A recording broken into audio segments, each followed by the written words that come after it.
Hey kids, this is Ivan. How you doing? Well, as is our custom, after we play a session of All for One Regime Diabolique in our Lights and Darkness campaign, we do some recap videos and impressions videos. So Anthony has done his. I'm not sure when Francois is going to do his, but I'm going to do mine now. Now, it was great. We played this session. This is Francois, JDRD30's second time game mastering the entire group.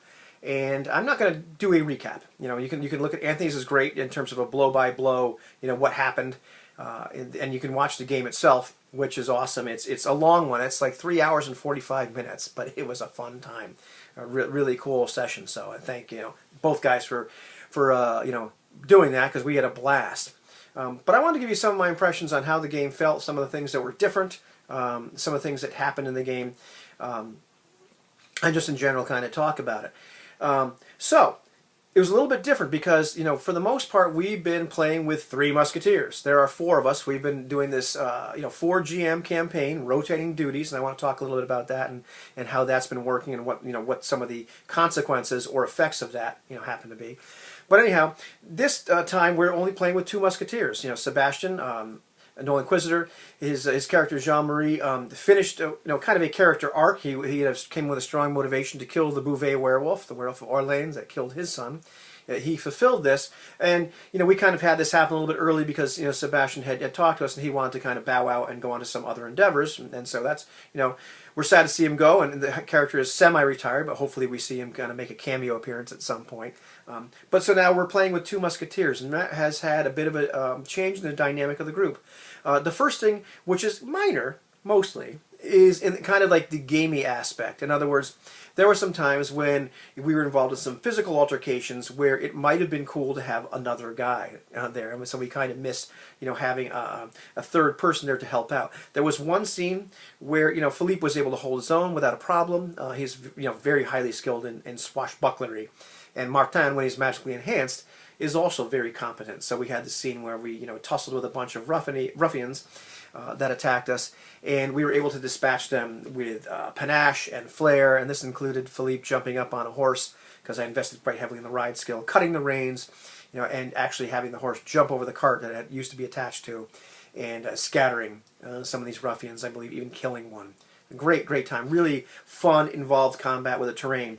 Both combats were really fun and cool and involved the terrain. Second one did not go quite so well for us. That one involved muskets and involved an ambush. And instantly Philippe was knocked out of the fight within the first second. I wasn't able to use my full defense, which is usually quite high, and received quite the lethal wound. It was not mortal, but for the most of the scene, Philippe is holding his side, scrambling from place to place, trying to do what he can effectively, but kind of losing consciousness, needed some help, stabilizing everything. So it was, we were in very dire circumstances at that point, got captured, and there was a cool scene at the end. So we lived, in case, spoiler, we lived to tell about it. However, I'm going to take a little sip here of root beer, which is the official drink of All for One Regime Diabolique, and Anthony actually has Barks in Korea now. That's just come to Korea, so we were all able to toast with root beer that night, which was fantastic. But anyhow, the other dynamic that changed from having 2 players rather than 3 is just in terms of the roleplay aspect. And there were a few different ways I noticed that changing. The first was that, when you have 3 players, you can have some pretty sophisticated role play. And there's always something for somebody to say, and there's kind of that, triangle of things you can bounce off of, and sometimes 2 characters interact with each other, and that can kind of rotate who's doing what. With 2 players, it's a little bit more like ping pong or tennis. There's a lot more interaction, and it's just the feel is a little bit different. The second thing I noticed was that in this particular game, I have noticed that I have role-played, or my character has been less aggressive in the actual role-play or dialogue or,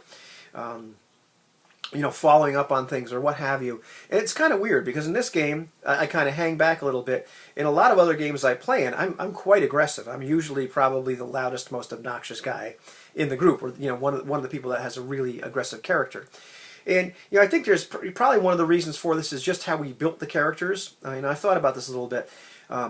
Jean-Marie came in with a very strong motivation, to find and kill this werewolf. He was bent on revenge.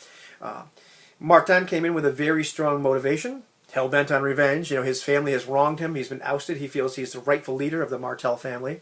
And, has not only been ousted, but he is hunted. And, he's quite resentful. He's a noble that has been removed from his noble standing. Briscoe, on the other hand, has come with a very strong motivation to bed every woman in Paris. And is getting more and more successful at that. And he's just this larger-than-life, kind of like the David Lee Roth of the group, this bombastic character that always has something to say. And not only that, but he has this really high charisma, this really high social skills, at least like persuasion and conning and all that sort of stuff. So, Philippe, on the other hand, he's a young man that came to Paris and became a musketeer, and he wants to matter. He's the youngest of the 7 sons. I use that really cliche trope.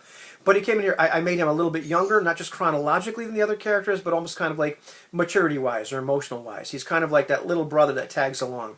He's an incredibly skilled young man, as far as swashbucklery and all that sort of stuff. In terms of social skills and, empathy and anything like that, he's a little bit clueless, which we'll talk about with some of the things we ran into. But he doesn't have real strong motivations. He's a little bit directionless. He just knows he wants to be famous.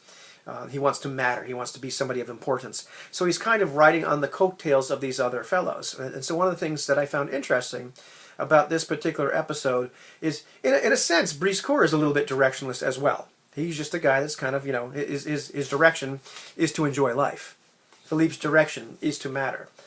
Now we just have the one character. We have Martin, who's really has a really strong motivation, and that is to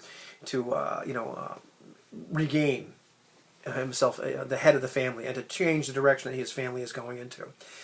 Francois brought that into the forefront really brilliantly, and one of the things that's been happening as the 4 game masters have been playing is our NPC sheet, we have a OneNote document. I quipped that there's probably 457 NPCs on there. Probably not, but there's probably 40. And a lot of them, there's been this complex web of ties to the Martell family and other families of ill repute that we're finding more and more connections between them. We're forging more connections between them. And one of the things we did, as this 4 game master and now 3 game master endeavor is, we could have decided that, hey, I have these things here that are hands off. You cannot, this part of these characters, this situation, whatever, it's all hands off. But you can do anything else. And each one of us could have partitioned out this campaign world. But instead, we didn't really do that formally. And it kind of happened just kind of by accident, that we started stepping on some, or intruding into each other's domains, for lack of a better word, because we didn't really set up any kind of boundaries. And we decided, what the heck, let's see how this goes. So it's a little bit like playing, a game of head, body, legs. I'm not sure if you ever played that in grade school, but, somebody draws a head, they fold the paper over, they just leave a little part of a neck, and somebody draws a body, folds it over, leaves just enough of a waist, somebody draws the legs, and then you see what actually appears. So we've been kind of passing the ball to each other, and each person was like drawing little gargoyles or whatever on this thing, and just making the tapestry bigger and richer. So that's been kind of neat. So we never, some of my characters that that I created showed up and did some things that I didn't expect, which was great. But one of that was a very circuitous way of saying that things are starting to become more and more about the Martell family and the other families involved with them, which I think is really neat. So I am becoming more and more interested in the idea of following, Martin's motivation.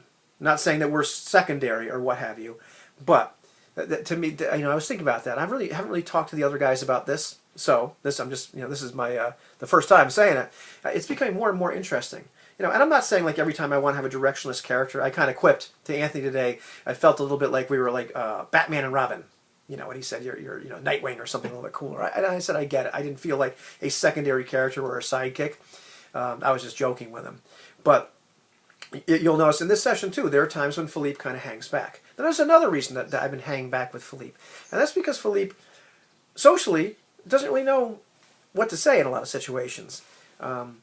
He's really curious. He's a thrill seeker. But once he gets someplace, he's not really sure what to say. He's not really sure how to follow up on leads. And so often, there's another character there that knows what to do. In this case, it was a little bit interesting because it's just one other character. When I played other games with the other sessions with two other characters, they're constantly going back and forth, and Philippe can kind of hang in the background and just quip. So I had to kind of step Philippe up a little bit more, which was great. It was a lot of fun. So I'm really kind of interested to see where this character goes at that point. We also talked about some of our deficits. You know, we missed having somebody like Briscoe with us. Briscoe is incredibly socially skilled. Without Briscoe, you know, we ran into some situations where we were trying to use things like, you know, con or empathy or, you know, anything social wise, social skills wise. And Martin has some. Philippe has nothing. And so, you know, we were having a talk about, like, how do we want to improve our characters at this point? You know, and Martin has this character, you know, Martin is very has a broad base, a lot of little skills that he's not terribly skilled at, which is a great thing to have. Philippe, on the other hand, is a really narrowly focused character. And, you know, I was looking at his sheet today, and I'm thinking more like, you know, I could either focus on things that are intelligence-based, like empathy and investigation, or things that are kind of charisma-based, you know, like diplomacy and being charming and conning and persuasive and all that stuff. And I think I'd go in more in the kind of charisma-based area. You know, not that Philippe's stupid, but I think he can be charming just because he's just a smiling young boy, you know, as opposed to real social graces like Briscoe. But we ran into those situations where we did not have a lot of social success.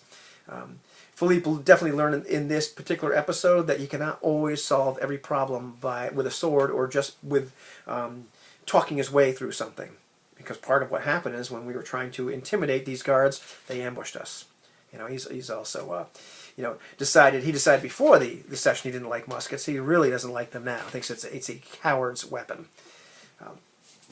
But you know, the in-game in general was really satisfying, really cool. I just found that dynamic to be very different. I found I'm interested to see how the other sessions go with just 2 musketeers, and you know, with each of us taking a turn as a game master. I found, like, you know, where our focus is going to be, it's, you know, it's skill-wise or character improvement-wise, to be very interesting. But I'm really interested to see the 2 things, you know, what happens with, you know, where we go from here. Are we going to follow, kind of, looking at Martin's family? You know, because, you know, I think, you know, in and out of character, I'd be very happy to pursue that kind of arc or idea. And then, you know, finally, you know, that it's been very, very interesting to see, you know, just what's happened with this, you know, multi-GM setup where we haven't divvied things out or we've given information to each other, but there's still a lot of things that have question marks on them. That it's neat because you get the ball and you're kind of free to, like, you know, fill in some blanks and then pass to the next guy. So it's kind of like a surprise, not just as a player, like, oh, surprise, something happened, I didn't realize this was going to happen, you know, from the character's perspective, but surprise, you're the next GM to get this. Hey, the things you thought, the way you thought the world might be, well, that's changed just a little bit. Now what are you going to do with it? That's pretty neat too. So, been a very fun experiment. It's been great playing with these guys. And I'm looking forward to, it's my turn, so I have to run the next session, and I've already got a few ideas. So we'll see how this goes, but still a lot of fun, really enjoyable campaign to be playing in. And I think that's everything I was going to say. How about that?